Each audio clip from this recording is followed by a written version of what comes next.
Some sins follow a man across oceans and through decades, waiting patiently for the moment when running finally stops. The frozen fjords of Vindheim stretch endlessly under a pewter sky that hasn't changed in 10 winters, where Ragnar Eriksson's breath forms clouds as thick as his regrets. He grips his father's sword, its familiar weight both comfort and burden, as he approaches the longhouse where his enemy sleeps. For a decade, this moment has sustained him through monastery prayers and sleepless nights, the sweet promise of revenge against the chieftain who destroyed his world. But the village feels wrong, too quiet, too still. The same icicles hang from the same eaves, the same snow lies undisturbed in the same drifts. And then she appears, a ghost made flesh, a child who should have grown into a woman. "Papa!" Astrid's voice cuts through him like winter wind. "Mama won't wake up." The sword trembles in his weathered hands as impossible recognition dawns. His daughter, unchanged since the day he fled, the day he chose his own broken heart over her broken world. Now he must face a question more terrifying than any enemy's blade. What happens when a father's abandonment becomes a curse that traps everyone he loves in an endless winter of waiting? Before we jump back in, tell us where you're tuning in from, and if this story touches you, make sure you're subscribed, because tomorrow I've saved something extra special for you. The sword slips from Ragnar's nerveless fingers, clattering against the ice-crusted stones with a sound that echoes too loudly in the unnatural stillness. Astrid stands before him exactly as she had 10 winters ago, the same corn silk hair braided with blue ribbons, the same threadbare woolen dress that barely reached her knobby knees, the same wide eyes that once looked at him like he could slay dragons and calm storms with equal ease. But those eyes hold shadows now that cut him deeper than any blade ever could. Astrid. Her name scrapes from his throat like a prayer long forgotten. "My little star." She doesn't run to him, doesn't smile or cry or rage as a daughter should when her father returns from the grave. Instead, she tilts her head with that peculiar adult gravity that children acquire when they've seen too much death, too much abandonment. "You're older now," she observes, studying the grey threading through his beard, the lines carved by guilt and monastery fasting. But everything else is the same, even the snow. She gestures at the drifts around them with the casual acceptance of a child who has learned that impossible things are simply Tuesday's weather. Ragnar's knees buckle. He catches himself against the longhouse wall, rough timber biting into his palm. The wood is covered in the same frost patterns he remembers from that terrible day when he'd fled like a coward, when grief had made him choose exile over the daughter who needed him most. "How?" The word barely carries on the bitter wind. "How are you still small?" Astrid supplies. She moves closer, and Ragnar notices her footsteps make no fresh impressions in the snow, as if she's walking atop a surface that refuses to acknowledge her weight. "I stopped growing the day you left. We all did. Mama says—" Her voice catches.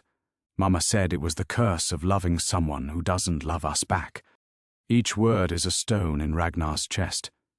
He'd trained with Viking raiders, faced Saxon berserkers in the shield wall, but nothing had prepared him for the casual way his 12-year-old daughter speaks of curses and abandonment.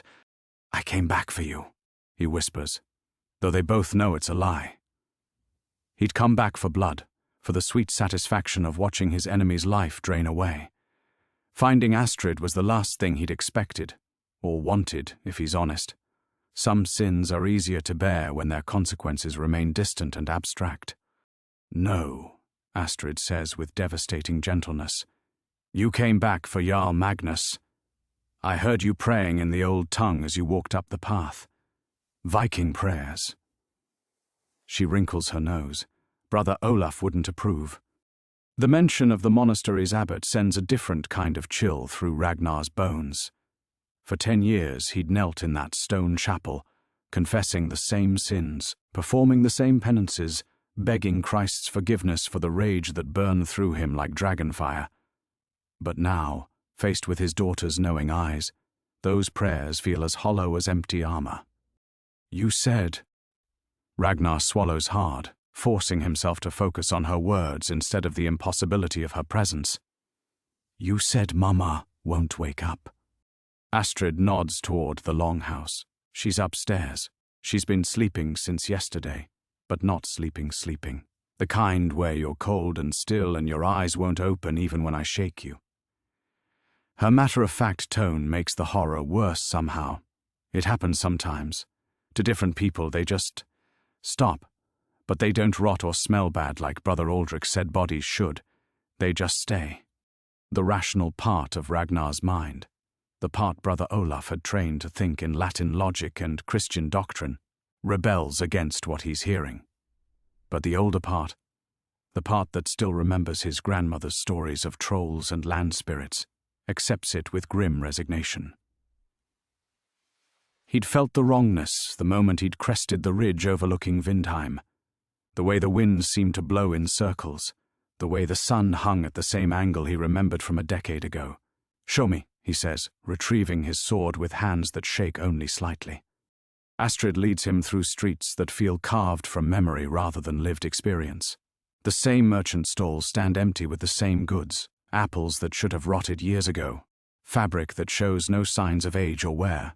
A few villagers watch from doorways and windows, their faces bearing the hollow-eyed exhaustion of people who have been waiting too long for something that will never come. Some nod at Ragnar with recognition. Others cross themselves or make older signs against evil. None seem surprised to see him, as if his return was as inevitable as the tide, if tides still bothered to turn in this frozen place. "The chieftain," Ragnar asks as they approach the longhouse door. "Magnus. Where is he?" Astrid's smile contains no warmth. "Waiting for you. He's been waiting every day for 10 winters, Papa, just like the rest of us." She pushes open the door, and the darkness beyond exhales the scent of old sorrow and older sins. The interior of the longhouse breathes with familiar ghosts. Ragnar's boots echo against timber floors worn smooth by generations of his bloodline, each step awakening memories he'd spent a decade trying to drown in prayer and penance. The great hearth still dominates the far wall, its fire burning with the same steady flame that had warmed his childhood nights, his wedding feast, his daughter's first steps across these very stones. But the flames cast no real heat. The air carries the bone-deep chill of a tomb sealed too long. "Nothing changes here," Astrid explains, her small hand finding his scarred fingers with startling warmth. The fire never dies, but it doesn't warm. The ale barrel's never empty, but the drink tastes like memory. Even the mice are the same ones, running the same paths they ran when you left. Ragnar follows her gaze to a corner where shadows move with tiny purpose. Sure enough, a grey mouse scurries along the baseboard, pauses at a familiar crack in the wood, then returns the way it came. A loop within a loop. And Magnus? Ragnar's sword hand twitches despite the strange domesticity of the moment. 10 years of rage demand their due, even in this cursed place. He sits in Papa's chair. The words carry quiet fury that reminds Ragnar powerfully of his wife's temper. Every day he holds court over nothing, makes pronouncements to empty air. Sometimes he sends men to patrol the fjord, looking for raiders that never come. Sometimes he counts treasure that turns to ice in his hands. Astrid's grip tightens, but mostly he waits for you to come home and try to kill him. They climb the narrow stairs to the sleeping quarters, each creaking board singing songs of Ragnar's youth. Here, the carved dragon heads his grandfather had shaped from driftwood. There, the tapestry his mother had woven depicting Thor's battle with the world serpent. Everything exactly as he'd left it, preserved in supernatural amber.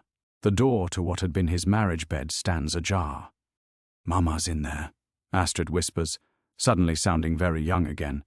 "She took me in after you left, said I was the daughter she never had, called me her little snowflower." Her voice breaks slightly.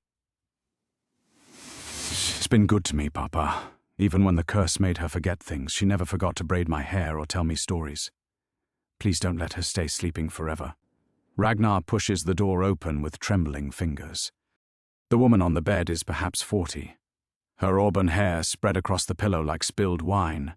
Her face holds the serene stillness of deep slumber, chest rising and falling so faintly it might be imagination. She's beautiful in the way of women who've learned to find joy despite sorrow, laugh lines around her eyes, hands calloused from honest work, a silver pendant shaped like Freya's falcon resting against her throat. This stranger had raised his daughter while he'd wallowed in self-righteous guilt, had braided Astrid's hair every morning while he'd shaved his own head in monastic submission, had told bedtime stories while he'd chanted empty prayers to a god who demanded he love his enemies, but offered no guidance for loving himself. "Her name is Solveig," Astrid says softly.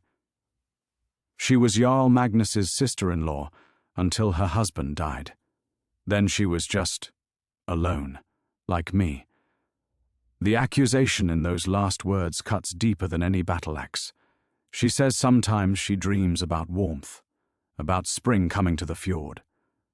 But she always wakes up here in winter with everything frozen.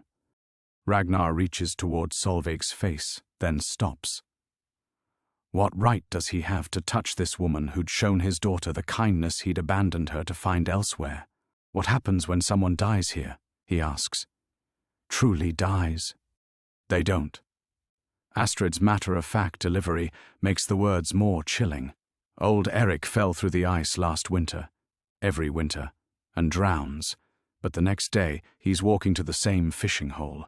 Kari fell from her horse and broke her neck, but she gets up and rides again. The only thing that changes is... She pauses, choosing words carefully. The sadness gets heavier, like a stone growing in your chest. A stone growing in your chest. Ragnar recognizes the feeling intimately. Footsteps echo from the great hall below, heavy boots pacing with military precision. Magnus, making his rounds, playing chieftain to an audience of shadows and memories. The sound triggers a Pavlovian response in Ragnar's muscles, 10 years of suppressed fury singing in his blood like mead hunger. But Astrid's small hand anchors him to the moment, to the sleeping woman who'd filled the space his cowardice had carved from his daughter's life. "Will you stay this time, Papa?" Astrid asks. "Even if the curse never breaks, even if spring never comes." Her eyes hold desperate hope wrapped in protective cynicism. "Or will you leave again when the killing's done?" The question hangs in the air like winter fog, impossible to see through, impossible to escape.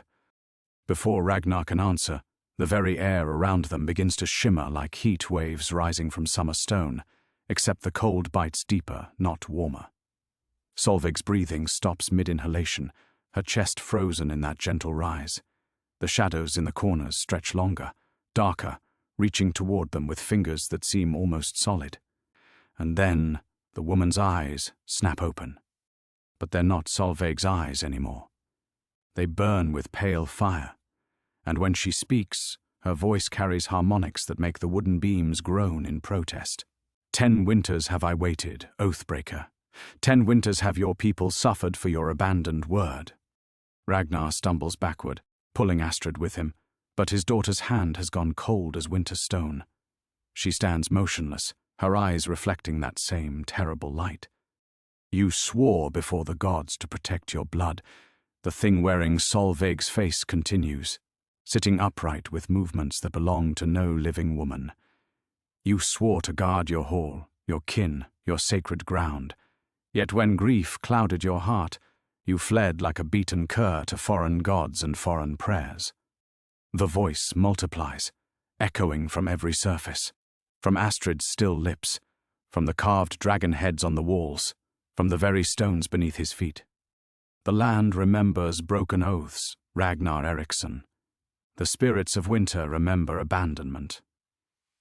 Your daughter called for you in the darkness while you knelt before Christ's altar. Your people starved while you filled your belly with bread and absolution. Images flash through the air like northern lights. Astrid crying alone in an empty house. Food stores dwindling as the supernatural winter stretched on. Villagers growing hollow-cheeked and desperate, while their former protector pursued his selfish redemption. I didn't know, Ragnar whispers, but the words sound pathetic even to himself. Ignorance is the luxury of those who choose not to see. Solveig's body rises from the bed, feet not quite touching the floor. But the wheel turns, and choice returns to you now. The same choice you failed 10 winters past. The temperature plummets until Ragnar's breath fogs in crystalline clouds. Ice begins forming on the walls, creeping across the windows in patterns that look almost like runic script. What choice? His hand finds his sword hilt, though he suspects steel will serve little purpose here. Face what you have wrought. Descend to the oldest part of this hall, where your ancestors sealed their pacts with the powers that dwell beneath winter's heart. There you will find the source of your people's suffering, and the price to end it. The floorboards beneath them creak ominously, and Ragnar realizes he can hear something moving far below, something vast and patient, stirring after long slumber. Or, the voice continues, taking on a tone of cruel amusement, do what you did before. Flee. Run to your foreign god and foreign prayers. Let your daughter and your people remain trapped in eternal winter, while you seek easier forgiveness elsewhere. Astrid turns to face him, her eyes still burning with that otherworldly light, but her voice is purely her own, small and heartbroken and achingly real. Please don't leave again, Papa. Please don't let us stay frozen. The sound shatters something in Ragnar's chest. Here is the call he'd been too afraid to hear 10 years ago, the summons he'd drowned in Latin hymns and scripted prayers. Not the simple vengeance he'd planned, but something far more terrifying. Actual responsibility. Actual choice. The supernatural presence speaks through Solvig one final time. The old ways demand payment for old sins. Blood for blood. Life for life. Love for love.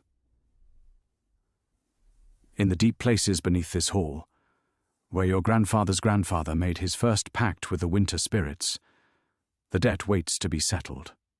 Magnus's voice booms from the great hall below. Ragnar, I know you've come home, you craven dog. Come face me like the warrior you pretend to be. But that seems suddenly like the easier path. Sword work and death, and the clean mathematics of violence. The true challenge waits in the dark beneath his feet, where the roots of his bloodline tangle with promises older than Christ's cross, older than Viking steel. Astrid's hand warms slightly in his, becoming flesh again instead of winter-touched stone. There's a door behind the tapestry, she whispers.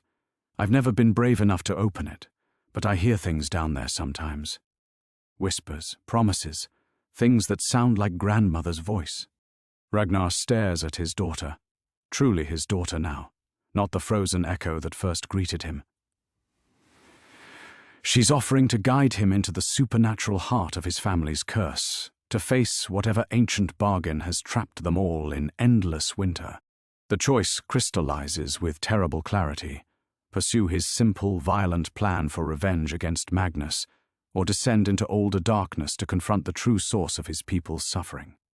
In the distance, something beneath the floorboards howls like wind through standing stones, hungry and patient and waiting for his decision. Ragnar's hand freezes on his sword hilt as the howling beneath the floorboards fades to whispers. The weight of choice settles on his shoulders like chainmail forged from all his failures, each link a moment he'd chosen prayer over action, penance over presence.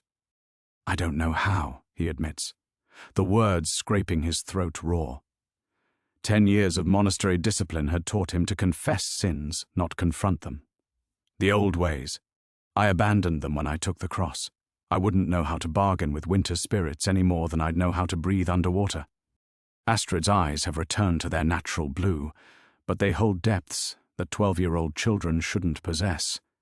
Brother Olaf taught you different prayers, didn't he? Christian ones? The mention of his abbot sends ice through Ragnar's veins that has nothing to do with supernatural cold. He can almost hear Brother Olaf's measured voice. To sup with devils is to become one, my son. Better to let the innocent suffer than to damn yourself through pagan rites. The church forbids trafficking with such powers, Ragnar says. Though the excuse tastes like ash, it would mean forsaking my salvation, your salvation. Astrid repeats the words with devastating quiet. What about ours? Magnus's boots continue their restless pacing below, accompanied now by the scrape of steel being sharpened, familiar sounds that promise familiar violence, the kind Ragnar understands. Sword work has rules, Rhythms, a beginning and an end, not like this labyrinth of ancient debt and spiritual consequence that stretches beyond his comprehension. What if I make things worse? The question emerges before he can stop it. What if I go down there and bargain poorly? What if the price is your soul, or Solvig's, or the entire village's? At least now you're alive, even if you're trapped. Astrid's laugh holds no humor. Are we alive, Papa? I haven't aged a day since you left. Haven't felt hunger or real warmth or the satisfaction of learning something new. The dead don't rot here, but they don't rest either. We're all of us caught between breathing and burial. She moves to the window, her small frame silhouetted against glass thick with supernatural frost. Sometimes I try to remember what it felt like before, when seasons changed and people grew older and stories had endings, but it's like trying to remember a dream. Her breath doesn't fog the window. Maybe that's worse than dying. Maybe we're all already dead and just too cursed to know it. The words hit Ragnar like a war hammer to the chest. He'd spent 10 years convincing himself that abandoning Astrid had been necessary, that his grief madness would have destroyed her more surely than his absence. But he'd never imagined this, his daughter becoming a living ghost, trapped in eternal childhood because his oaths had bound her fate to his presence. The spirits spoke of prices, he says slowly. What if the price is my life? What if breaking the curse requires me to die down there in the dark? Then you die. Astrid turns from the window, and her matter-of-fact tone chills him more than any supernatural voice. You die, and maybe we live. Isn't that what fathers are supposed to do? The accusation lands with surgical precision. Every morning at the monastery, Ragnar had prayed for the strength to die for Christ if needed. He'd imagined himself martyred by Saxon raiders or Danish kings falling nobly with prayers on his lips. But this, dying inglorious in the roots of his ancestral hall to appease powers he no longer understood, this terrifies him in ways martyrdom never could. I need time to think, he says, backing toward the door. To pray, to understand what's being asked of me. Time? Astrid's voice cracks like breaking ice. We've had 10 years of time, Papa. 10 years of the same day, the same winter, the same hollow waiting. How much more time do we need to suffer while you decide if we're worth saving? Each word is a blade between his ribs, but Ragnar can't stop retreating. The monastery had given him structure, rules, the comfort of prescribed responses to prescribed sins. This chaos of ancient magic and impossible choices sends panic flooding through his chest like ice water. Magnus's laughter echoes from below, sharp and mocking. Having second thoughts, old friend?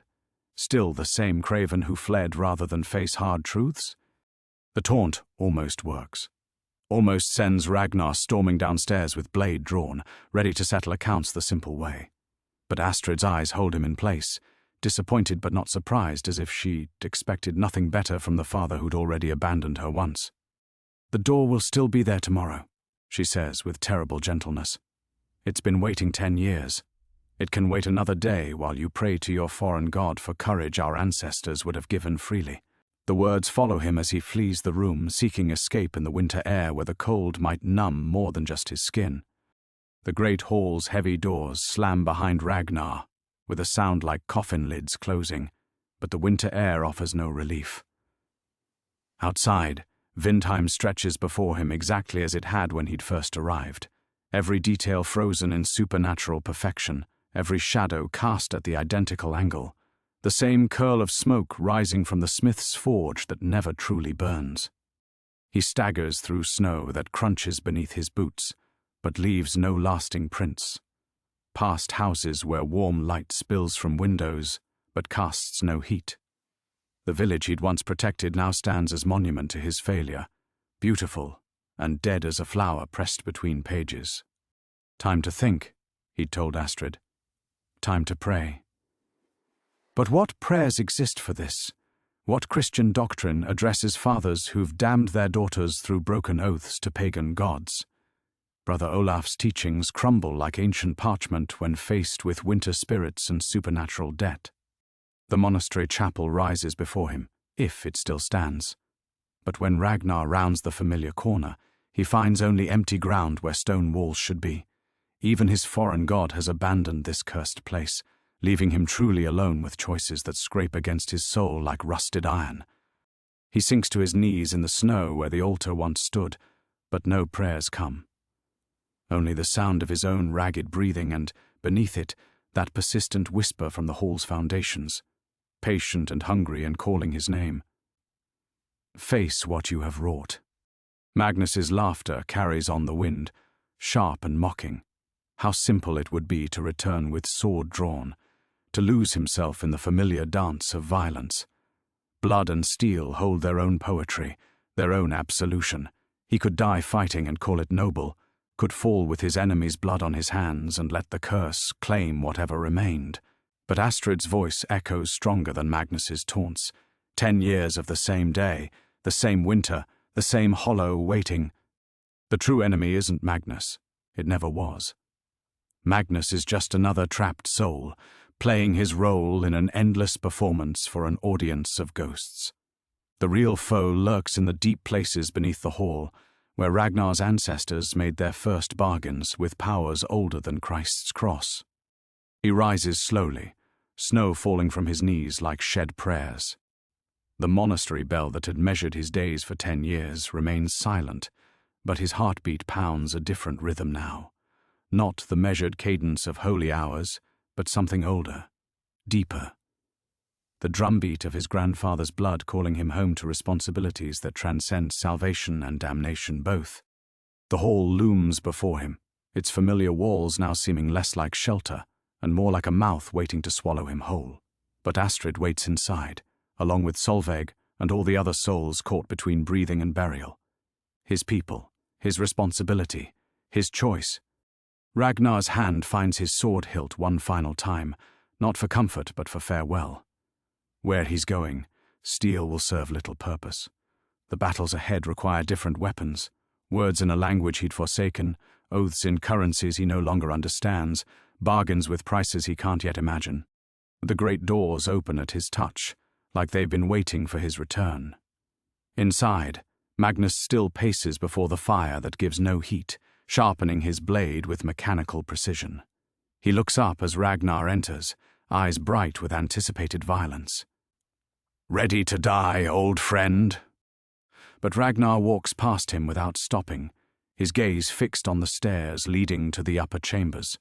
Magnus's confused curses follow him up the creaking boards, but they seem distant now, part of the performance he's chosen to abandon. Astrid waits in the doorway of Solveig's room, her small frame backlit by pale winter light. She doesn't speak, but her eyes hold a question that cuts deeper than any blade. "Will you stay this time?" "Show me the door," Ragnar says, surprised by the steadiness of his own voice. "Show me the way down." His daughter's face transforms, hope and terror warring in her features. She leads him to the tapestry depicting Thor's battle with the world serpent. How fitting that his descent into older darkness should begin with images of divine conflict. Behind the ancient weaving lies a door carved with runes that hurt to look at directly. The wood is black with age and something deeper than age, and when Astrid touches the iron handle, frost spreads up her arm like creeping death. "I can't open it," she whispers. "It only responds to those who've made the oaths." Ragnar places his scarred hand over hers, and the metal burns cold enough to leave marks. The door swings inward on hinges that scream like dying things, revealing stone steps that descend into absolute darkness. "Stay here," he tells his daughter. "No." A grip tightens on his fingers. "I've waited 10 years to see what's down there. We go together, or not at all." Father and daughter stand at the threshold between the world they know and mysteries that predate their bloodline. Below them, something vast stirs in the foundations of the earth, patient as winter, hungry as grief. Together, they step into the dark. The stone steps descend deeper than the hall's foundations should allow, each footfall echoing in spaces that feel vast as cathedral vaults. Ragnar's fingers trail along walls that pulse with their own rhythm, not quite heartbeat, not quite breathing, but something alive in the spaces between. The runes carved into the stone glow with foxfire light, providing just enough illumination to reveal the path ahead while leaving the depths shrouded in mystery. "The air tastes different," Astrid whispers, her voice carrying strange harmonics in the enclosed space, like copper and winter storms. She's right. Each breath brings flavors that bypass the tongue and speak directly to older senses, blood and snow and something else, something that makes Ragnar's teeth ache with recognition. His grandfather's blood remembers this place, even if his mind has forgotten. The stairs end at a circular chamber carved from living rock. 9 passages branch outward like spokes of a wheel, each marked with symbols that shift and writhe when observed directly.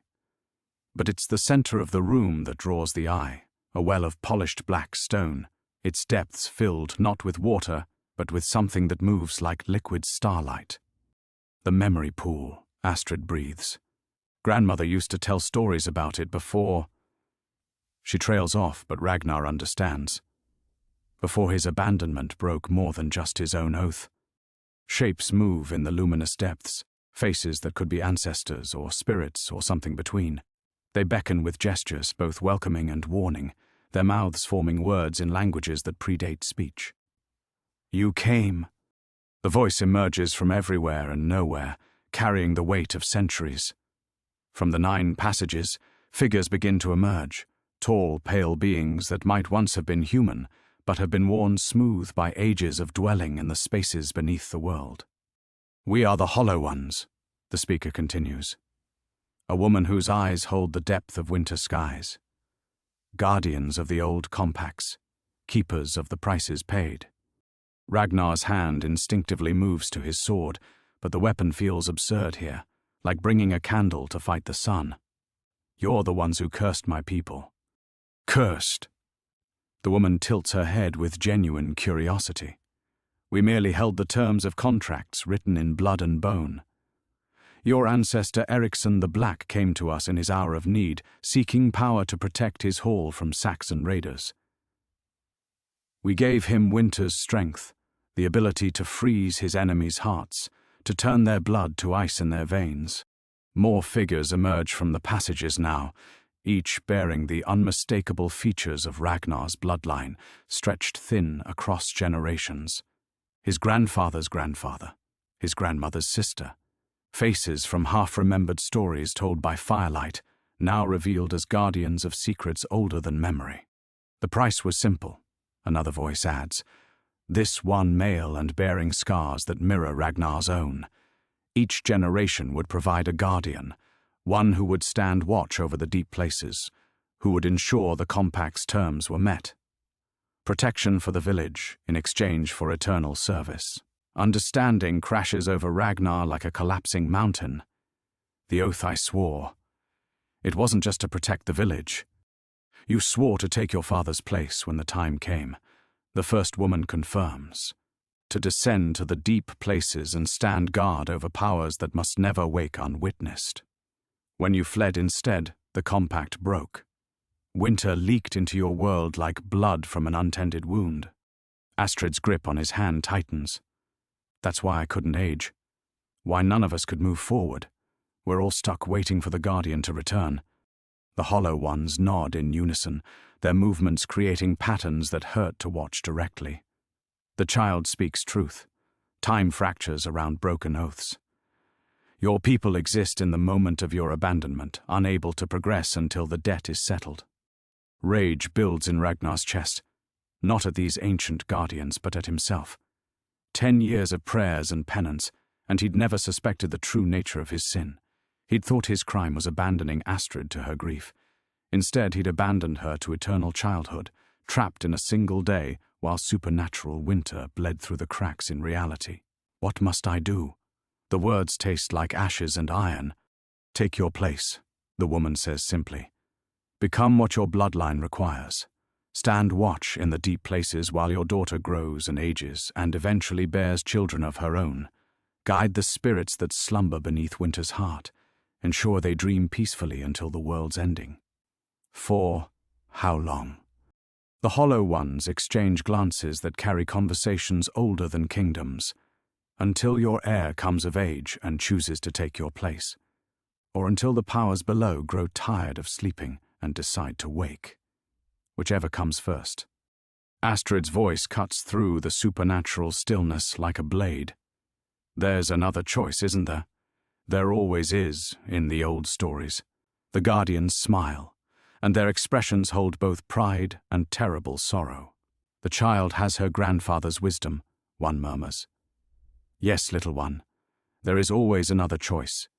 The eldest of the Hollow Ones steps forward, her form rippling like heat shimmer over summer stone. When she speaks, her words carry the weight of prophecies spoken at the world's birth. The compact can be broken entirely, she says, but the price... Her voice trails into harmonics that make the chamber walls weep frozen tears. The price is everything. Ragnar feels Astrid's fingers dig into his palm, her nails drawing blood that steams in the otherworldly cold. Tell me. The power your ancestor borrowed was never meant for mortal hands. We bound it here, in these deep places, and set your bloodline to watch over its slumber. To break the compact completely would mean releasing that power back to its source, Winter's true heart, where the first storm was born. Another guardian, this one bearing Ragnar's own jaw and nose stretched across centuries of service, speaks with voices like grinding glaciers. Your village would wake from its eternal day. Time would flow again. The dead would rest, the living would age, seasons would turn as they should. But... Astrid's voice cuts through their measured cadences with the impatience of 12-year-old wisdom. But the power must go somewhere, the eldest continues. It cannot simply vanish. When we release Winter's strength back to its origin, something must guide it through the spaces between worlds. Something must ensure it finds its way home instead of spreading like poison through the roots of reality. Understanding settles over Ragnar like a burial shroud. You want me to carry it? Not carry, the Guardian corrects gently. Become. Let Winter's power flow through you completely, not as borrowed strength, but as your very essence. Become Winter incarnate, then walk beyond the edge of the world, and return the power to the void that spawned it. The chamber falls silent except for the sound of impossible winds echoing from depths that shouldn't exist. Ragnar sees it all with devastating clarity, the choice between eternal guardianship in the deep places, or transformation into something no longer human followed by exile beyond the boundaries of existence itself. If I become Winter, he asks slowly, what happens to me? Do I survive the journey to the void?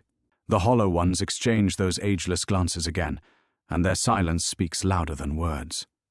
We don't know, the eldest finally admits. None who have made that journey have ever returned to tell us. Perhaps they find peace in the spaces beyond existence. Perhaps they become something new entirely, or perhaps they simply end, their purpose fulfilled. Astrid's breathing has become rapid and shallow, each exhalation creating frost flowers in the air. There has to be another way. In the stories, heroes always find a third path. Sometimes, says a guardian whose features echo Solveig's lineage, the hero's choice isn't which path to take, but who they're willing to sacrifice to walk it. The words hit Ragnar like a physical blow. He understands now why these beings smile with such terrible sorrow. They've watched this scene play out across generations, witnessed the moment when each guardian realizes that every choice demands its pound of flesh. Stay and guard the deep places. Astrid lives but grows up knowing her father chose cosmic duty over paternal love. Break the compact through self-sacrifice. The village lives but she loses him forever, possibly to something worse than death. Magnus's laughter echoes from somewhere far above, filtering down through stone and space to remind them that simpler violences wait in the world of flesh and blood. How clean that feels now. Steel meeting steel, problems solved through strength and skill. None of these impossible moral calculations that stretch across centuries and dimensional boundaries. How long do I have to decide? Ragnar asks, though he suspects he already knows the answer. The compact weakens with each moment you remain here, but uncommitted, the eldest explains. Already, Winter bleeds more freely into your world. Soon the boundaries will fail entirely, and the power will escape our control without guidance. If that happens, everything dies. Astrid finishes, her voice small but steady. Not just our village. Everything the winter touches. She looks up at him then, this daughter who has lived the same day for 10 years, who has watched her father choose flight over duty once already. But instead of accusation, her eyes hold something worse. Understanding. The terrible comprehension that comes with inheriting choices no child should have to witness. "I'm sorry," Ragnar whispers, the words encompassing more than his abandonment, more than the curse, more than the impossible decision that now tears at his heart like hungry wolves. "I know," Astrid replies, and in those 2 syllables lies forgiveness that cuts deeper than any blade. The hollow ones wait with the patience of stones, their ancient faces reflecting cycles of choice and consequence that stretch beyond mortal comprehension. The memory pool's luminous depths continue to show faces, ancestors who made their own terrible bargains, descendants yet to be born, who might never draw breath if Ragnar chooses poorly. Above them, winter continues its relentless work, and time fractures a little more with each passing moment. The weight of cosmic responsibility presses down on Ragnar's shoulders like the accumulated snow of 10 endless winters. But as he stares into his daughter's eyes, those mirrors of Solveig's spirit trapped in a child's face, a terrible realization crystallizes in his mind like frost on glass. "You're not telling me everything," he says, his voice carrying the authority he'd once used to command longships through killing storms. In all the old stories, in every bargain struck with powers beyond mortal ken, there are always hidden prices. "What aren't you saying?" The hollow ones shift like wind through standing stones, their forms rippling with what might be unease. The eldest's luminous eyes narrow, and for the first time since descending into this place beyond the world's edge, Ragnar sees something like respect flicker across her ageless features. "You have learned wisdom in your exile, Oathbreaker. Tell me." The power that flows through these deep places, it hungers, she admits, her words creating frost patterns on the chamber walls. Each generation of guardians feeds it something precious. Your great-grandfather offered his capacity for joy. He stood watch for 60 years without ever smiling again. Your grandfather gave his memories of love, became a perfect sentinel because he could no longer recall what he protected or why. The blood drains from Ragnar's face. "My father." "Your father was unique." He refused to surrender any single aspect of himself completely. Instead, he offered fragments, a season of laughter here, a year of dreams there. It kept him more human than the others, but made him weaker as a guardian. The power grew restless under his watch. "That's why Magnus was able to kill my mother," Ragnar breathes. "Because father couldn't protect her properly, because he'd been diminished. The compact requires sacrifice, always. If you choose guardianship, you must decide what part of yourself to feed to the winter's heart. Your love for your daughter, perhaps. Your memories of Solveig. Your capacity for hope, or mercy or rage." Astrid's grip on his hand becomes crushing, her small fingers like iron bands around his scarred knuckles. "Father, no. But the eldest isn't finished. And if you choose to become winter incarnate and carry the power beyond existence, the transformation begins immediately. You would have perhaps an hour in human form to say your farewells before the change claims you, an hour to explain to your child why you're abandoning her again." The chamber spins around Ragnar like a maelstrom of stone and shadow. Both choices lead to the same destination, Astrid alone, watching another parent vanish into duty and sacrifice. The only difference is the flavor of abandonment, gradual dissolution into inhuman purpose, or swift transformation into something no longer capable of love. "There's a third option," Astrid says suddenly, her voice cutting through the supernatural atmosphere, like a blade forged from starlight. "You're all thinking like it has to be father who pays the price. Child, no. I'm his blood," she continues, speaking over the hollow one's protests. "The compact binds our family line, not just him specifically. If the power needs a guardian, If someone has to stand watch or carry Winter to the void— She straightens, looking more like Solveig in that moment than any 12-year-old should. I could do it. The memory pool erupts into brilliant radiance, its liquid starlight surface showing images that cycle too rapidly to follow, possible futures branching like the limbs of an infinite tree. Some branches wither immediately, but others pulse with terrifying vitality. The child's blood runs strong, one of the guardians murmurs. Stronger than her father's, perhaps, untainted by broken oaths or foreign gods. She's a child, Ragnar roars, his voice cracking stone and sending echoes careening through the 9 passages like screaming spirits. I won't let— You won't let? Astrid turns to face him, and her expression holds depths that speak of 10 years watching adults make choices for her. 10 years of living the same day because someone else broke faith with powers beyond understanding. When have you ever had a say in what I'm allowed to do? You left, Father. You ran away and left me to figure out the world alone. The words hit harder than Magnus's blade ever could.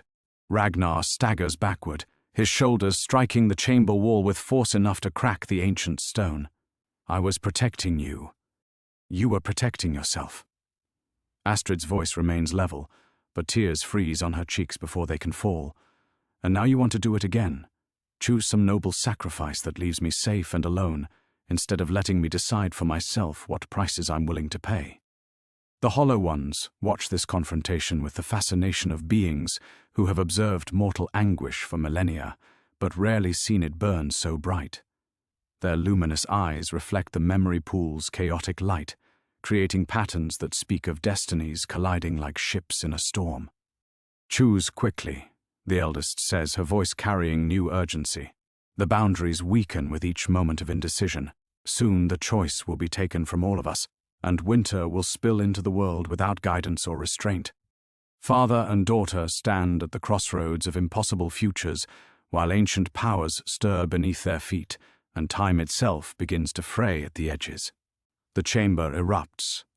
The memory pool's luminous surface explodes upward in a geyser of liquid starlight that strikes the ceiling and spreads like molten silver across ancient stone. The Hollow Ones shriek in harmonics that make reality itself vibrate, their forms flickering between human and something far more alien. The 9 passages begin to collapse, not from physical force, but from the weight of temporal paradox crushing down on the spaces between worlds.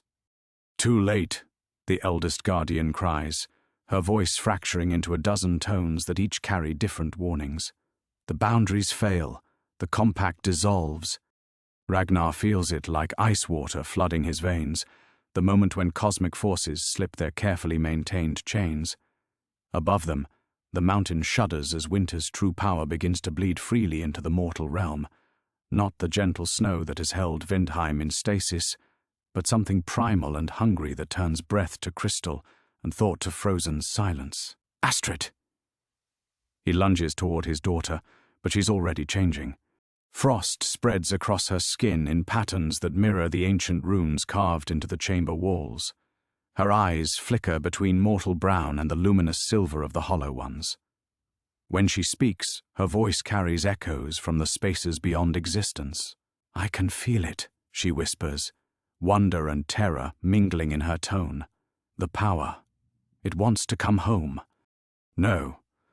Ragnar's denial cracks through the supernatural chaos, but his daughter is already beyond his reach in ways that have nothing to do with physical distance. The Winter's heart recognizes her blood, her untainted connection to oaths sworn before kingdoms rose. It flows toward her like iron drawn to lodestone. She cannot contain it, one of the guardians warns, his form becoming translucent as the chamber's foundation reality begins to crumble. The child is strong, but she lacks the spiritual weight. The power will burn through her in minutes, then spread unchecked across the world. Ragnar watches in helpless agony as silver light pours from Astrid's eyes, her mouth, the spaces between her fingers. She's becoming a conduit for forces that dwarf human comprehension, and her small frame shakes like a sapling in a hurricane. Father, she gasps, frost blooming in the air around her words. I can't. It's too much. The memory pool shows him futures now, glimpses of what comes next if he fails to act. Astrid consumed by winter's power, her essence scattered across dimensions as cosmic forces tear through the gaps in reality. The world locked in eternal frost as supernatural winter spreads beyond all boundaries. Vindheim's people frozen not in merciful stasis but in screaming death as their blood turns to ice. And through it all, Magnus's laughter echoing from the longhouse above, the chieftain unaware that his petty human violence has triggered cosmic catastrophe. There is still one path, the eldest guardian shouts over the sound of reality tearing. If you take the power from her now, accept the full transformation, you might survive the journey to the void, might contain the forces long enough to return them to their source. Might? Ragnar roars back. The child has already begun the process. If you absorb what flows through her, the combined pressure could destroy you instantly. But if you survive the initial binding, Ragnar doesn't let her finish. He throws himself forward, wrapping his arms around Astrid as winter's power arcs between them like lightning made from starlight and shadow.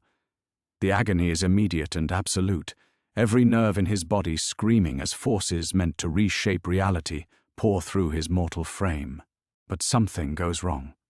The power doesn't transfer from daughter to father, as the ancient compact should allow. Instead, it recognizes the broken oath in Ragnar's spirit, the decade of abandonment that has left fractures in his soul. The winter's heart rejects him like a body rejecting poisoned blood. Oathbreaker, the voices whisper from the collapsing passages. Covenant shatterer, the power will not accept a guardian who has already proven faithless. Horror crashes over Ragnar as he realizes the truth. His attempt to save Astrid has only accelerated the catastrophe. The power continues to pour through her, burning away pieces of her humanity with each passing second, while his own spiritual wounds prevent him from offering himself as an alternative vessel. I tried to do the right thing, he whispers, watching silver fire consume his daughter's features. I tried. You tried too late, the eldest guardian replies, her form already fading as the chamber's reality collapses entirely. Some oaths, once broken, cannot be mended. Some prices, once refused, cannot be paid. The mountain shakes again, more violently now. Cracks appear in the chamber walls, and through them pour streams of killing cold that freeze stone to powder. The hollow ones begin to scatter, fleeing to whatever deep places might survive the cosmic unraveling. In his arms, Astrid burns with winter's light, and Ragnar can only hold her as she becomes something no longer entirely human, and no longer entirely his daughter. Above them, eternal winter prepares to swallow the world. But as Ragnar holds his transforming daughter, watching silver fire consume her features, a memory surfaces through the chaos. Solveig's voice on their wedding night, speaking words he'd dismissed as pretty poetry, but now recognizes as ancient wisdom. Love doesn't break oaths, my fierce Viking. Love completes them. The revelation strikes him like Thor's hammer. The oath he'd sworn wasn't just to guard Winter's power, it was to protect his family. He'd spent 10 years believing these were opposing forces, that duty and love pulled him in different directions. But as Astrid's humanity burns away in his arms, he finally sees the truth that has eluded him through years of exile and anguish. His abandonment hadn't been caused by conflicting loyalties. It had been caused by his failure to understand that they were the same loyalty. The oath was never broken, he whispers, his words creating crystalline flowers in the supercharged air. I was never meant to choose between protecting the world and protecting my family. I was meant to protect my family by protecting the world. The silver fire pouring through Astrid flickers, responding to something deeper than cosmic force, responding to the fundamental shift in Ragnar's understanding of his own nature. The Winter's heart recognizes not his scarred flesh or guilt-stained spirit, but the eternal truth that has always burned at his core. He is a father first, a guardian second, and these roles have never been separate things. Astrid, he says, pressing his forehead against hers as reality continues to fracture around them. I'm not abandoning you. I'm finally learning how to stay. The power flowing between them changes. Instead of the violent transfer that had rejected his broken spirit moments before, it becomes something else entirely. A sharing, a joining, a recognition that father and daughter are two parts of the same unbreakable whole. The transformation that had been consuming Astrid slows, then reverses, as Ragnar's newly understood purpose creates space for both of them within Winter's design. The ancient compact had never required a single guardian. It had required a complete one, and no oath sworn by half a heart could ever bind forces that moved between worlds. "I feel you," Astrid gasps, her eyes flickering between human brown and starlight silver, but no longer burning away her humanity. "Father, I can feel your thoughts." "And I yours." The connection settles between them like a bridge made from shared blood and finally understood love. Through their joined consciousness, Ragnar perceives the true scope of what they face. Not a burden to be carried alone, but a responsibility to be shared across generations, as it always should have been. The collapsing chamber stills. The hollow ones materialize again, their ancient faces showing something unprecedented. Surprise. "Impossible," the eldest breathes, but her tone carries wonder rather than dismay. The compact accepts divided guardianship? Not divided, Ragnar realizes, still holding Astrid as Winter's power flows through both of them in stable harmony. Complete. The old guardians failed because they tried to bear cosmic responsibility alone. But the power was never meant for one person. It was meant for a family, a lineage that could share the burden and keep each other human. Through their mystical connection, he feels Astrid's understanding bloom like spring flowers. She sees what he sees, that every guardian before them had made the same mistake, accepting terrible prices because they'd believed themselves isolated. But isolation was the error, not the solution. The others sacrificed their capacity for love because they thought guardianship required abandoning human connections, Astrid says, her voice carrying new authority. But love isn't weakness. It's the only thing strong enough to handle power like this without being corrupted. The memory pool's chaotic surface settles into new patterns, futures that had been invisible before now blazing with possibility. Images of father and daughter standing watch together, sharing the weight of cosmic duty across decades, each keeping the other anchored to humanity while they guard the spaces between worlds. But even as hope kindles in Ragnar's chest, practical reality reasserts itself. The chamber may have stabilized, but Winter's power had already begun bleeding into the mortal realm. Above them, the mountain groans under supernatural pressure, and through their enhanced awareness, they can sense the boundaries between dimensions continuing to weaken. "We understand our purpose now," Ragnar says, standing with Astrid still in his arms, both of them crowned with frost that no longer burns. But understanding and action are different things. How do we repair the damage that's already been done? The eldest guardian's expression shifts, ancient features reflecting new calculations. The power that has escaped must be gathered and guided back. But to do so, you must journey to its source, not the void beyond existence, but the wound that first let winter leak into your world. "Magnus," Astrid whispers, the name crystallizing in the air between them. "The moment he struck down your mother, broke more than a life," the guardian confirms.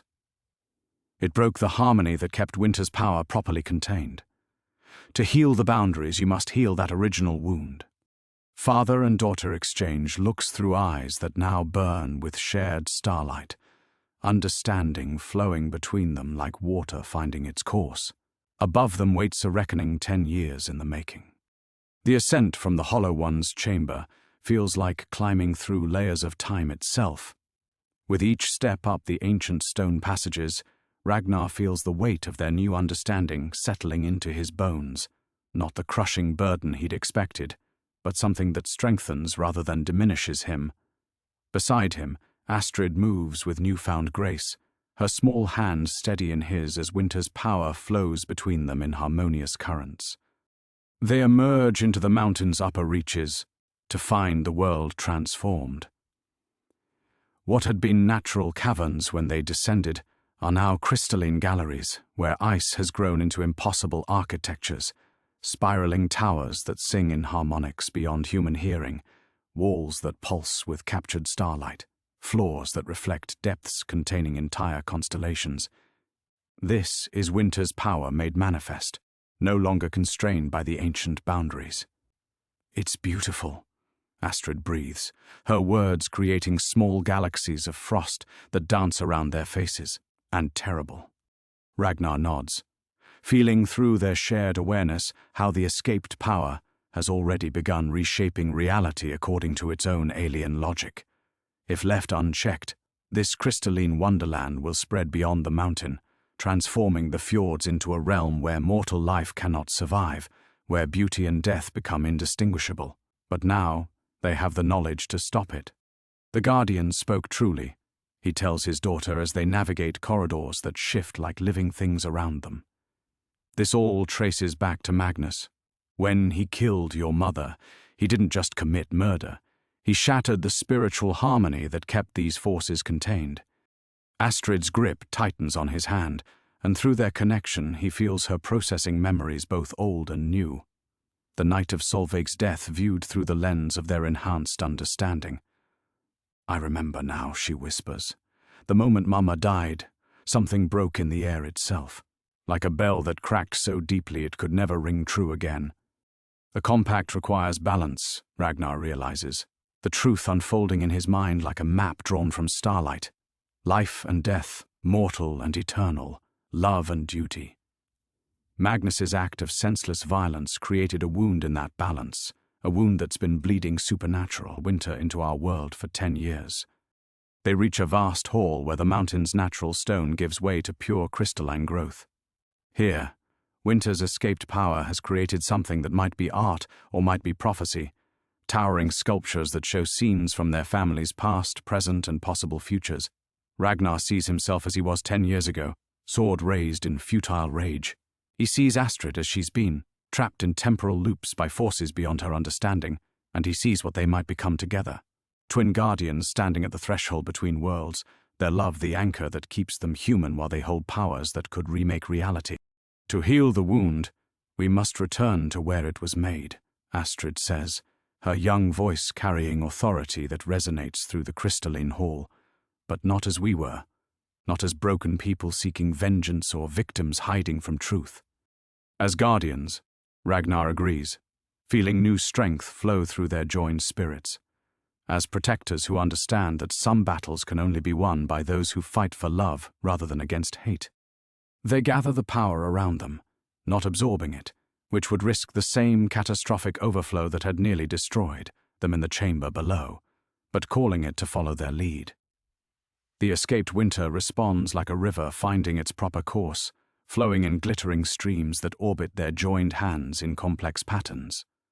Through the mountain's transformed passages, they sense other presences stirring.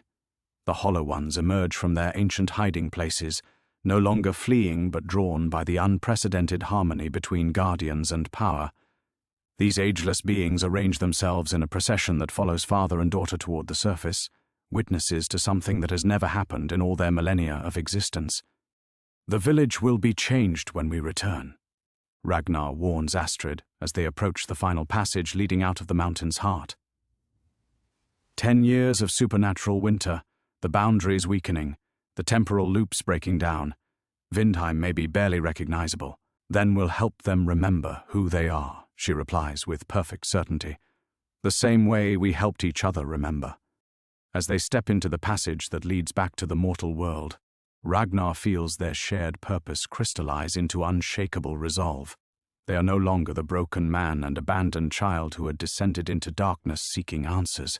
They are something new, a force for healing in a world wounded by violence, guardians who understand that true power serves love rather than commanding it. Above them, the eternal winter waits to be healed. Behind them, forces older than kingdoms follow their lead. And ahead, in a village trapped between worlds, Magnus sleeps unaware that the reckoning he earned 10 years ago finally approaches, not as the vengeance he might understand, but as something far more dangerous to men who mistake cruelty for strength, justice tempered by love, and guided by hands that will never again forget what they were meant to protect. The first breath of surface air carries the scent of transformation. As Ragnar and Astrid emerge from the mountain passage, they step into a world that has become something between dream and nightmare. The village of Vindheim spreads below them like a jeweled web caught in eternal twilight. But the jewels are made of ice that pulses with unnatural light, and the twilight burns with colors that have no names in mortal tongues. "Father," Astrid whispers, her breath creating spiraling galaxies of frost. "Look at what we've done." The temporal loops that had trapped the village in a single winter day have shattered like glass struck by thunder. In their place, fragments of different moments exist simultaneously. Ragnar can see children playing in snow that fell 3 years ago, while their mothers hang laundry that dried 7 winters past. Time moves in eddies and currents, flowing backward around some houses while racing forward near others. But it's the people themselves that make his heart clench with new understanding of the price his abandonment has exacted. They wander through their fractured reality like sleepwalkers caught between dreams, some aging rapidly to make up for lost years, while others flicker between their current selves and who they were a decade ago. A fisherman stands at the unfrozen harbor. The ice has finally melted, but the water beneath burns with silver fire, casting nets for memories instead of fish. "They're all broken," Astrid breathes, and through their shared connection, Ragnar feels her pain as if it were his own. "Broken because we couldn't contain the power, because I wasn't strong enough, and you—" "No," Ragnar interrupts, gripping her hand tighter as winter's power flows between them in steady currents.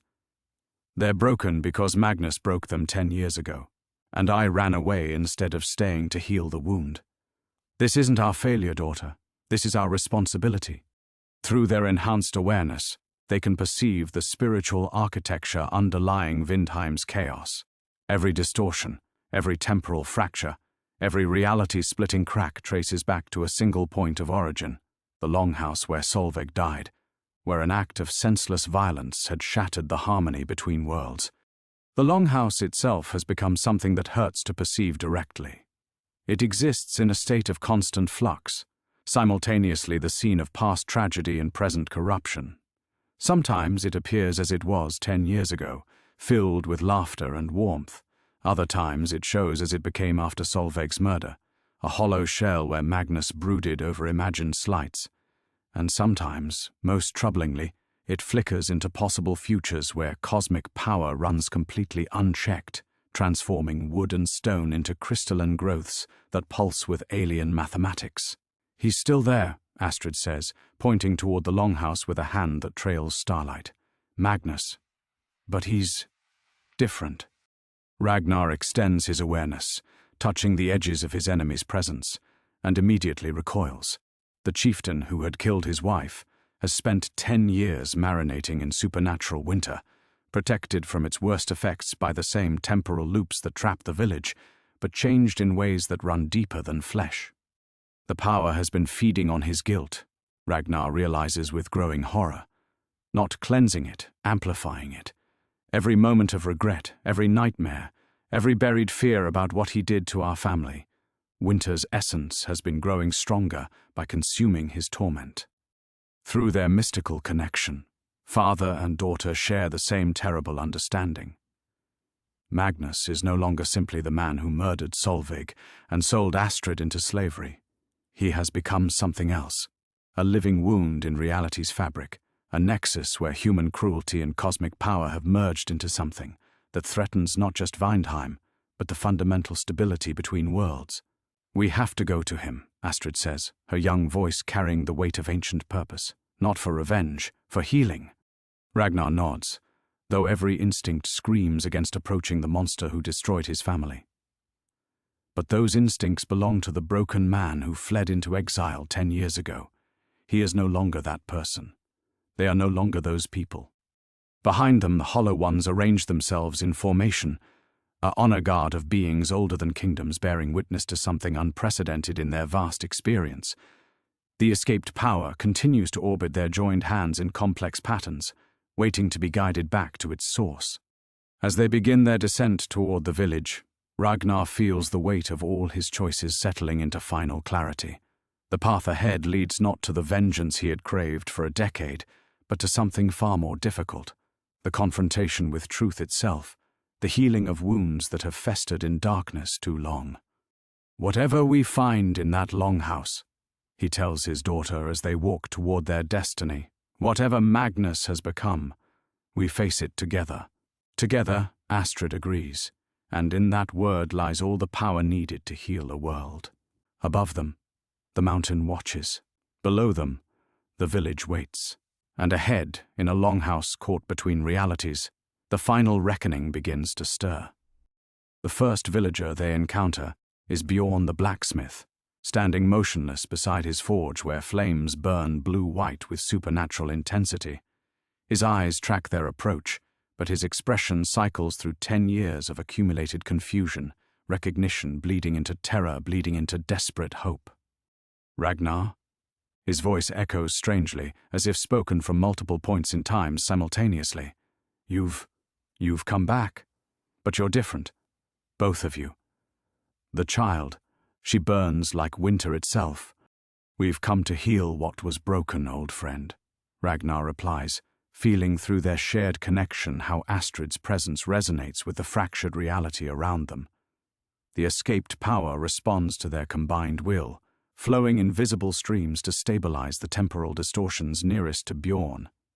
The blacksmith's features settle into a single moment, a single self, and his eyes clear with profound relief.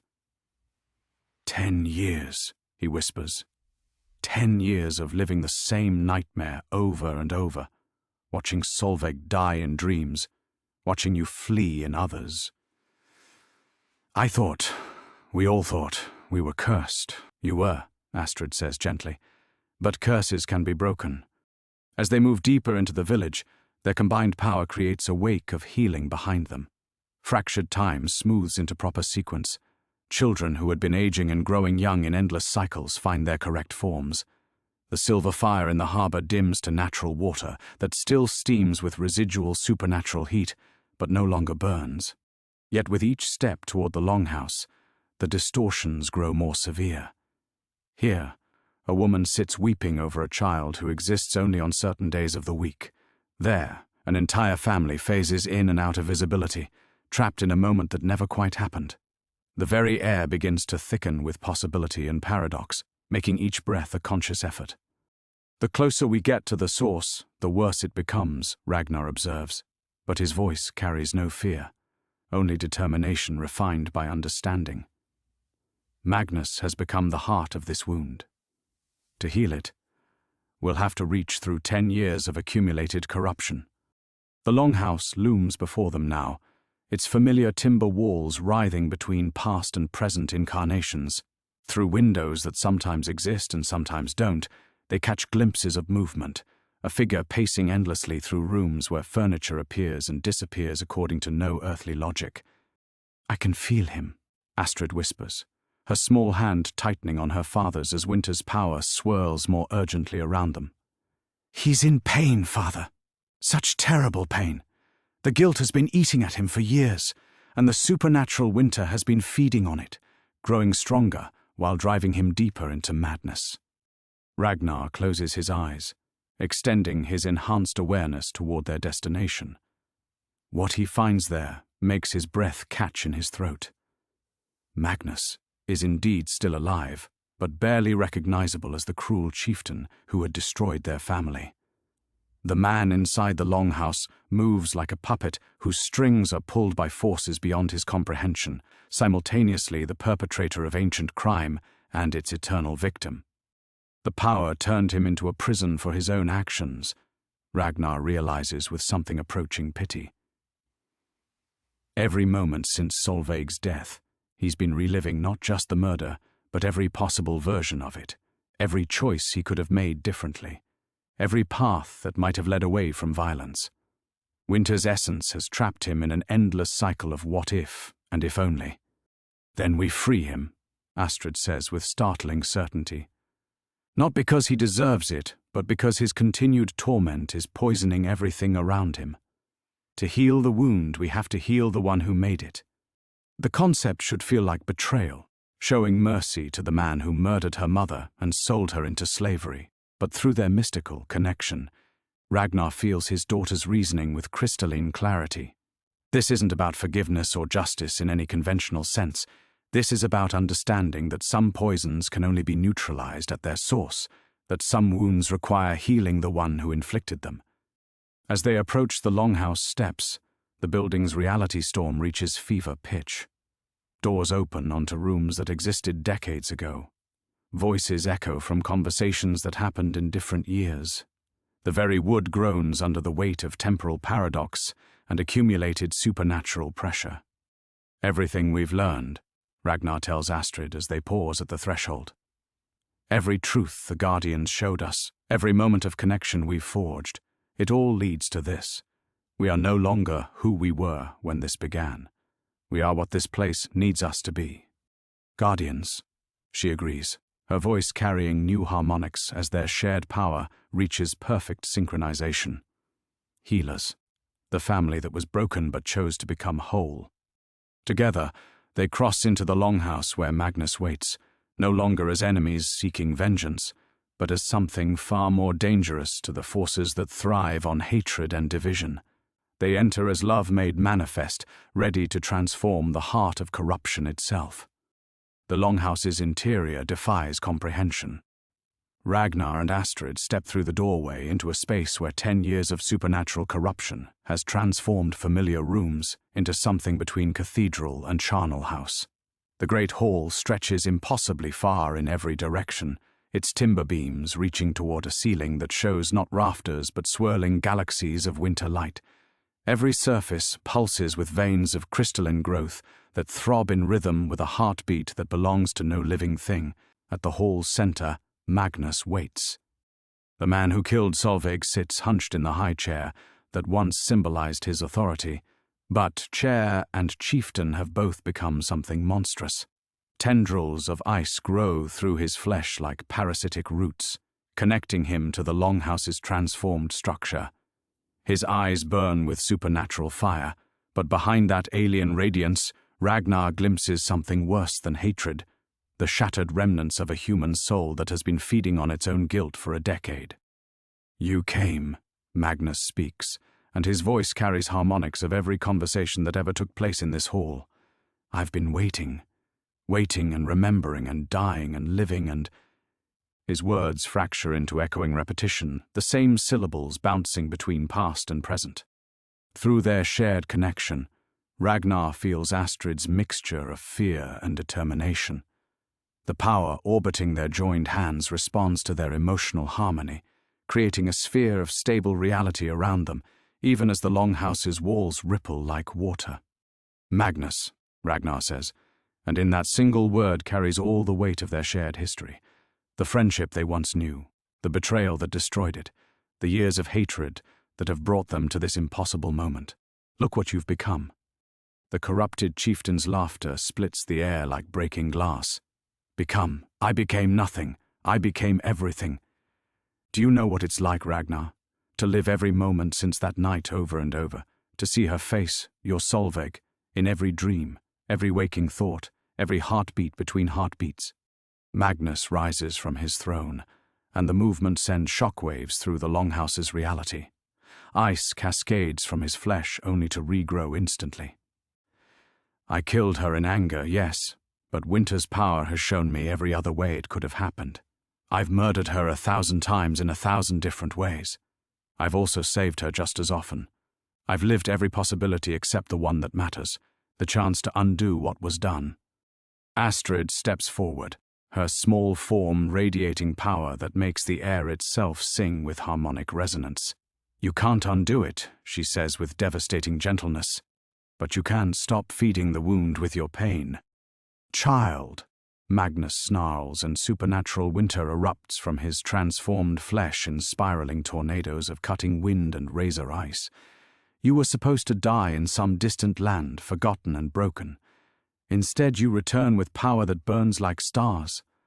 This is not justice." The storm of Magnus's rage crashes against their protective sphere like waves against a lighthouse. Ragnar feels the tremendous forces at play, Not just the escaped power they've learned to channel, but the accumulated weight of 10 years' worth of supernatural corruption, given focus and fury, through one man's tortured psyche. This was never about justice, Ragnar replies, raising his free hand as winter's essence flows through him in visible streams. But instead of striking back, he reaches out with that power toward Magnus, not in attack, but in something that might be embrace. This is about healing what we broke when we forgot that we were all part of the same story. The contact between their powers creates an explosion of revelation. Through their mystical connection, Ragnar and Astrid suddenly experience Magnus's decade of torment firsthand, every repeated nightmare, every moment of escalating madness, every day when the supernatural forces fed on his guilt until he became less human and more wound. But Magnus experiences something else through that same connection, the love between father and daughter that has grown stronger through trials that should have destroyed them. He feels their shared journey from brokenness to healing, their choice to become guardians rather than victims, their transformation from a family seeking vengeance into something that can offer redemption even to those who seem beyond its reach. "No," Magnus whispers, and his voice cracks with very human pain beneath the supernatural harmonics. "No, I don't deserve. I can't be." "None of us deserve healing," Astrid says, stepping closer even as ice storms rage around them. "But we can choose to accept it anyway. We can choose to stop feeding the darkness with our pain." The power flowing between them reaches critical mass, and Ragnar realizes they stand at the fulcrum point where everything can change. Magnus can continue his eternal punishment, taking the village and perhaps the world down with him into supernatural winter, or he can release the guilt that has become his prison and winter's feast. The choice hangs in crystalline air between them, sharp as a blade and fragile as hope. The moment shatters like ice struck by lightning. Magnus screams, not in rage, but in recognition of what acceptance would mean. Through their connection, Ragnar feels the chieftain's terror of release, his clinging to familiar torment rather than unknown peace. For 10 years, guilt has been Magnus's identity, his punishment, his purpose. Without them, what would remain? "I can't," Magnus sobs, supernatural ice erupting from his flesh in defensive barriers. "If I let go, if I stop carrying this, then Solveig truly dies. My pain is all that keeps her memory alive." "No," Astrid says, her voice cutting through the chaos with crystalline clarity. "Your pain keeps her death alive. There's a difference." The truth of those words hits Magnus like a physical blow. The ice around him cracks, revealing glimpses of the broken man beneath the monster. But the supernatural forces feeding on his guilt for a decade don't release their hold easily. They surge through the longhouse in desperate fury, reality fracturing as cosmic power turns predatory. Ragnar suddenly understands the true cost of victory. To heal Magnus, to break the cycle that has trapped Vindheim, someone must take his place as anchor for all that corrupted power. Someone must hold it long enough for it to be safely channeled back to its source. The realization moves through their shared connection like wildfire. Astrid's eyes widen in horror as she grasps what her father intends. "No," she whispers. "Father, there has to be another way." But the supernatural winter has already begun its desperate transfer, recognizing in Ragnar a soul strong enough to bear its weight. Ice spreads up his arms like crystalline poison, each crystal carrying years of accumulated suffering. He feels Magnus's decade of torment flooding into him, not just the guilt, but the supernatural amplification of every regret, every nightmare, every moment of self-hatred magnified beyond human endurance. "Ragnar!" Magnus cries out, his own corruption lessening as it flows into its new host. For the first time in 10 years, the chieftain's voice carries purely human emotion. You don't understand what it's like to carry this."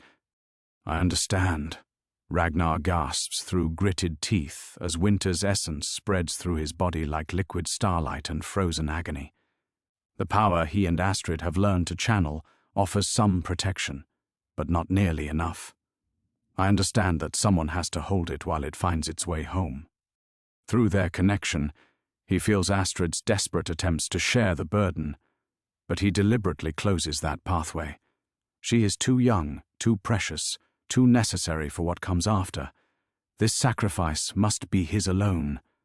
The cosmic forces rage through him, seeking to establish the same parasitic relationship they had with Magnus, eternal host, eternal feast. But Ragnar has advantages the chieftain never possessed. He has faced his guilt already, processed it, integrated it. More importantly, he has Astrid as anchor, her love pulling him back toward humanity, even as supernatural winter tries to drown him in crystalline madness.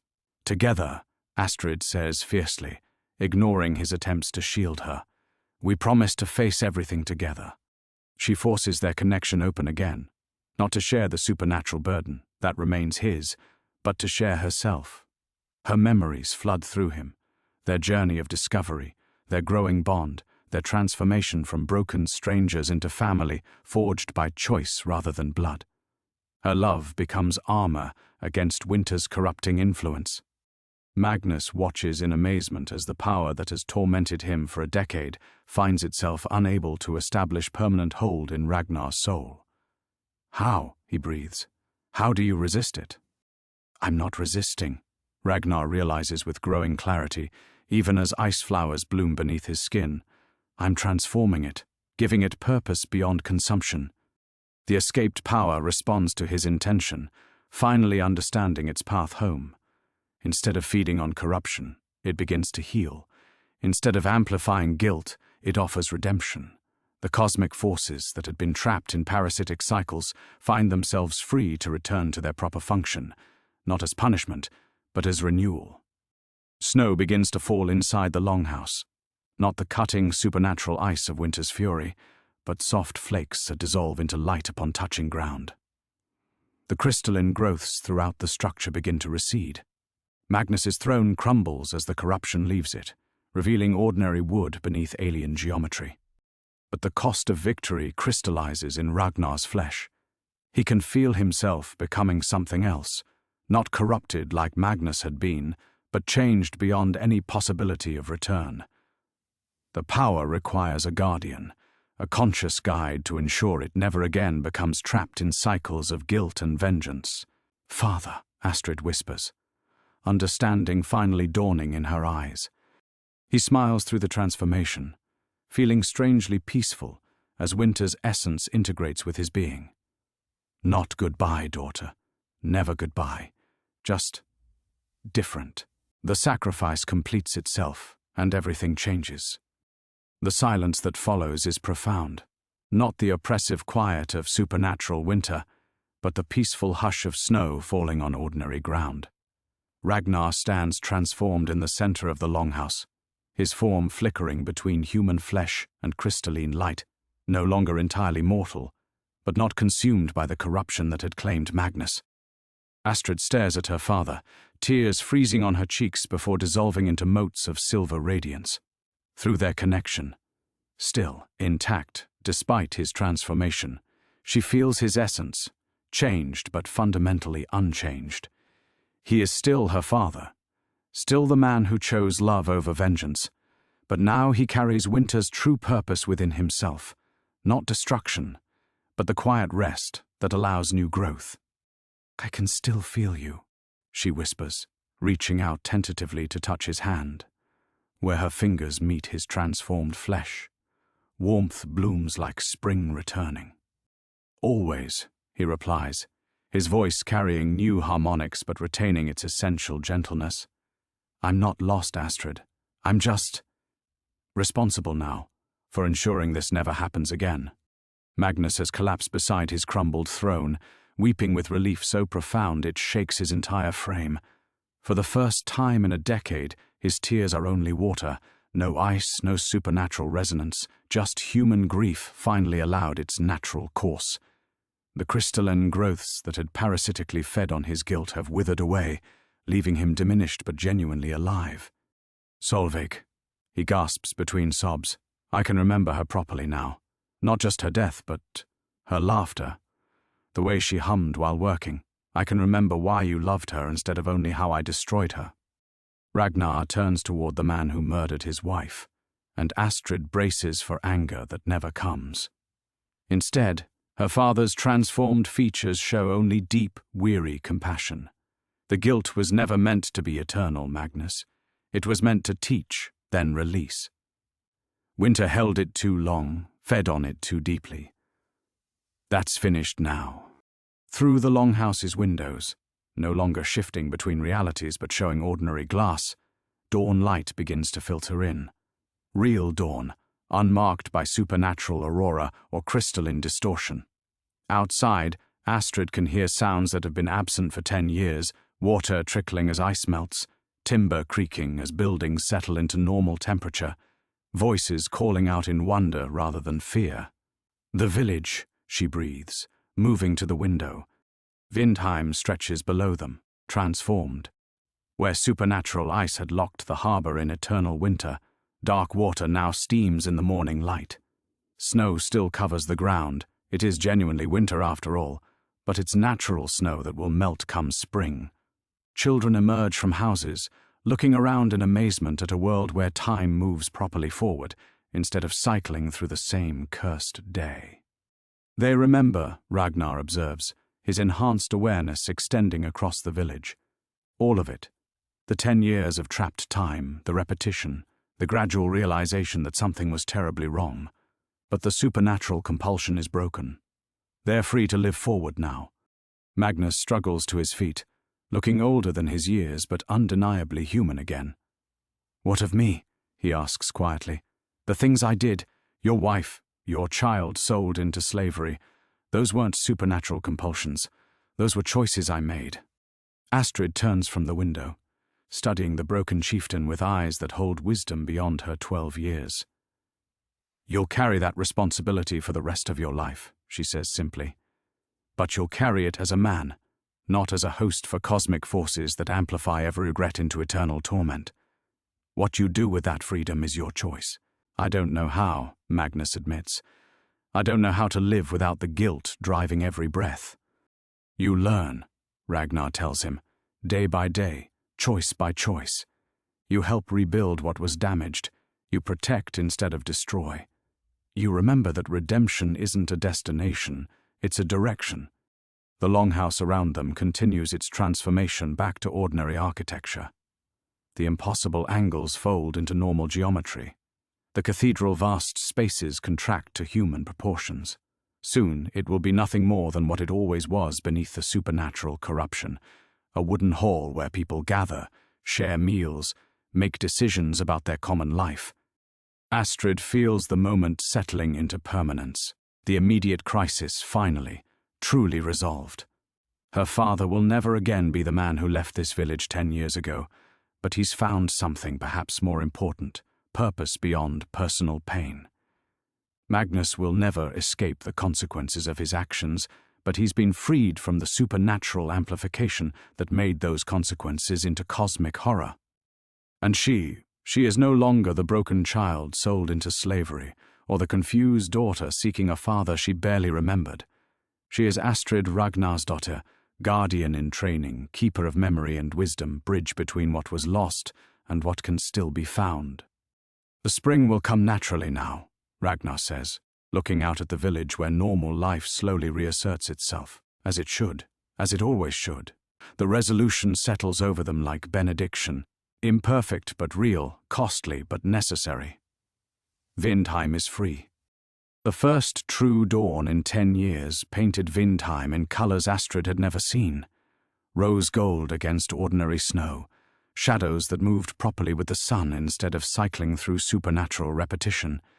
She stood in the longhouse doorway beside her transformed father, watching their village wake to linear time. Below them, people emerged from houses with the careful wonder of sleepers remembering dreams. Children, who had been trapped at the same age for a decade, looked around in confusion, then delight, as they realized the day was genuinely new. Adults touched their faces, marveling at lines that could finally deepen, at hair that could grow white, at bodies allowed to age beyond the moment of curse. "They need guidance," Ragnar observed. his voice carrying new harmonics of wind through ice and water, over stone. Where he had once been fully human, he now served as conduit between mortal concerns and cosmic forces, forever changed, but still essentially himself. 10 years of trapped time doesn't release without consequence. Astrid nodded, feeling the weight of responsibility settling on her shoulders like a familiar cloak.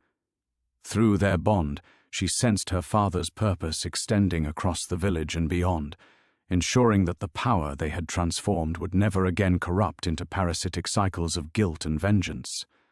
But the human work, the daily labor of healing and rebuilding, that belonged to those still fully mortal.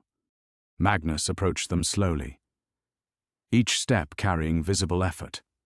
Without supernatural forces amplifying his guilt into cosmic significance, he appeared smaller, more fragile, undeniably human.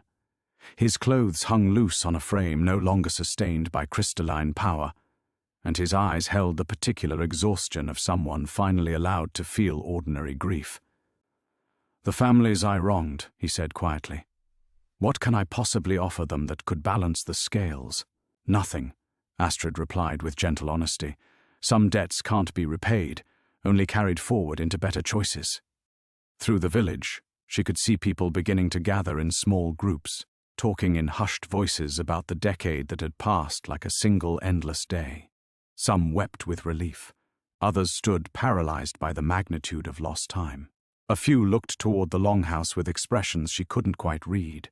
Not anger exactly, but a complex mixture of recognition and expectation. They know we're connected to this, she realized. They remember everything, including how it ended. Ragnar inclined his head. Truth serves better than mystery. They deserve to understand what happened and what it means going forward. The first delegation reached them within the hour. Olaf the blacksmith, Ingrid who tended the shrine, Eric whose fishing boat had been locked in supernatural ice for 10 winters. They approached with a cautious respect due to forces they didn't fully comprehend but recognized as powerful. "Ragnar Eriksson," Olaf said formally. "We remember your return. We remember what followed." His gaze shifted to Magnus, then back. "What happens now?" "Now we learn to live in time again," Ragnar replied. "Now we rebuild what was broken, mourn what was lost, and choose what comes next." Ingrid stepped forward, her weathered hands clasped tightly together. The children. They remember being trapped, but they're still children. How do we explain 10 years that passed like a dream? Astrid found herself answering, surprised by the certainty in her own voice. "We tell them the truth, in words they can understand.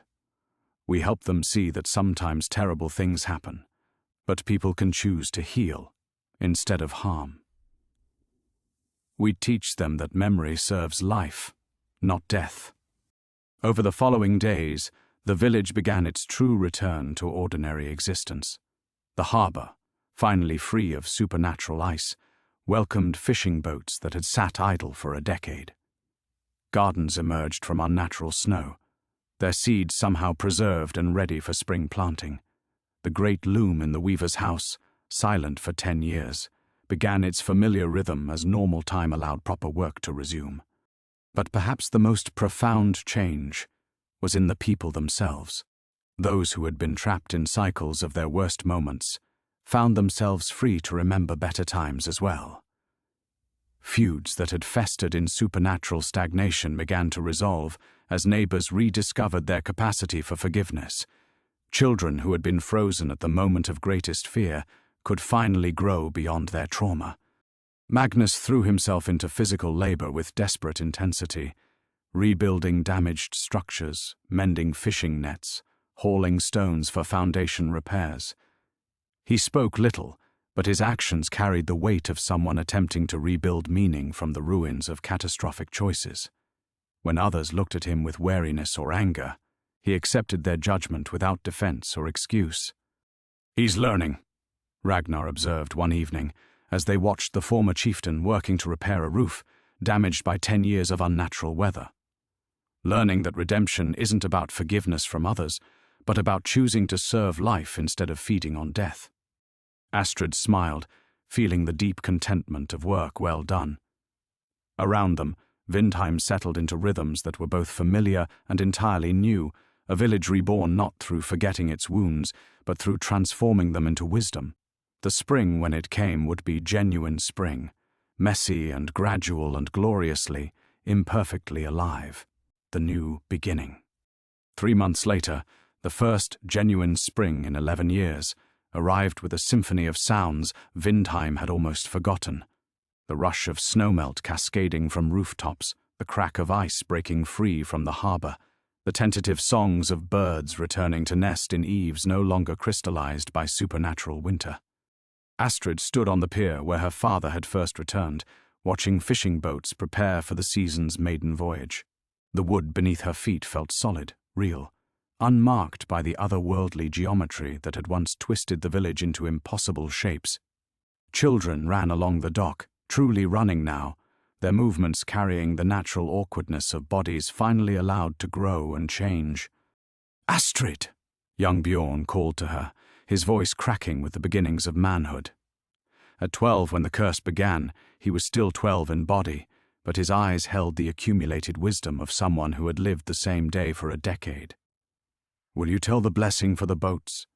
She smiled, touched by the trust implicit in the request.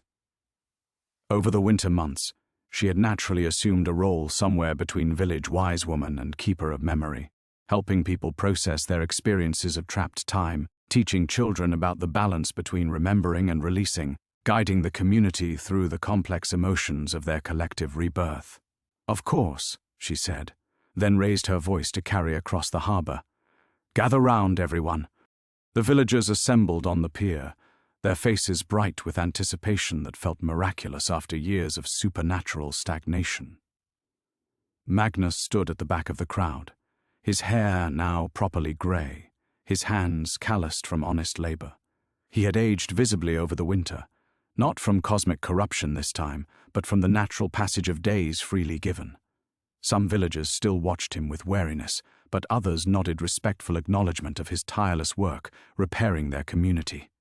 Ragnar materialized beside her as he often did, his form flickering between solid flesh and crystalline light.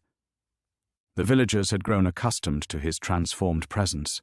He was their guardian now, their bridge between human concerns and cosmic forces, ensuring that what had happened to Vindheim could never happen anywhere else.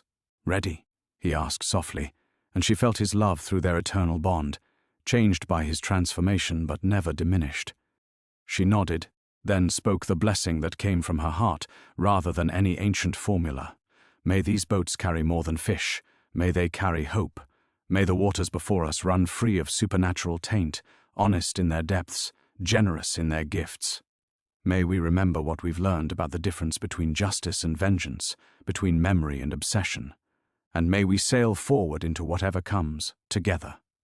The crowd murmured approval, then dispersed to their preparations. Eric the fisherman clapped her shoulder as he passed. "Well said, child. Your father would be proud." "He is proud," she replied, glancing at Ragnar's semi-corporeal form with a smile that held no sadness. Death, she had learned, was not the only transformation that mattered. Love could survive changes that seemed impossible. As the boats pushed off into genuinely blue water, Astrid noticed a small figure approaching along the pier. A girl perhaps 8 years old, with dark hair and solemn eyes. She recognized the child as Runa, daughter of a family that had lost everything during Magnus's years of poor leadership before the supernatural curse had even begun. "Lady Astrid," Runa said formally, then hesitated. "Just Astrid," she corrected gently, crouching to meet the child's eyes. "What troubles you?" "Mama says you help people understand difficult things. I remember being afraid for so long, the same fear every day. Now the fear is gone, but I don't know what to feel instead." Astrid's heart clenched with recognition. How many times had she experienced that exact confusion? The strange emptiness that came when familiar pain finally released its hold.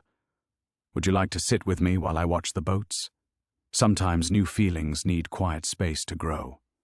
They settled together on the pier's edge, feet dangling over water that caught sunlight like scattered silver.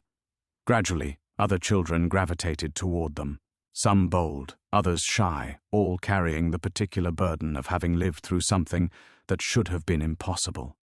"Tell us about before," whispered Sven, a boy whose family had been lost to winter storms before the curse. "Tell us what it was like when things changed properly." And so Astrid found herself becoming what she had never expected, a storyteller, a keeper of memory, a bridge between what was lost and what could still be found. She spoke of seasons that turned naturally, of time that flowed forward like rivers seeking the sea, of the beautiful uncertainty that came with days that had never been lived before.